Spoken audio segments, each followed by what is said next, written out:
నేల ద్వారా ఆశించే తెగుళ్ళు అనేటివి మనకు దీని గురించి అంతగా ఎందుకు చర్చించుకోవాలంటే మనకు దాని అవసరం ఏమున్నదంటే ఈ తెగుళ్ళ వలన మనకు దాదాపుగా 50% నష్టం అనేది వాటిల్లుతుంది. సో ఈ తెగులు ఆశించిన తర్వాత మనము దీన్ని నివారించుకోవడానికి మన దగ్గర లిమిటెడ్ ఆప్షన్సే ఉంటాయన్నమాట.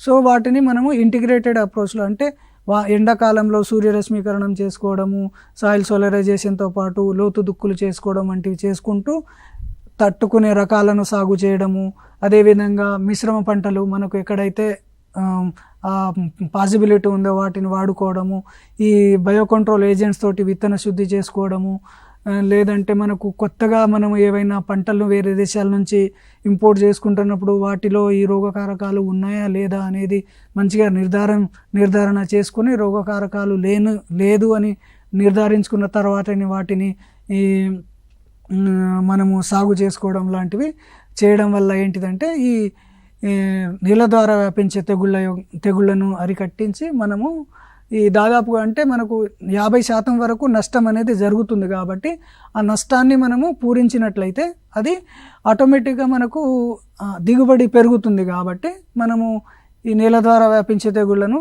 వాటికి సంబంధించిన పద్ధతులు ఏ కాలంలో అయితే వాడాలో అదే కాలంలో వాటిని అనుసరిస్తూ పంట దశను బట్టి వాటికి తగిన పద్ధతులు పాటిస్తూ ఈ నేల ద్వారా ఆశించే తెగుళ్లను అరికట్టుకున్నట్లయితే మనకు ఈ అధిక దిగుబడి అనేది పొందే అవకాశం ఉంది. తద్వారా రైతులకు లాభాలు చేకూరే అవకాశం ఉంది.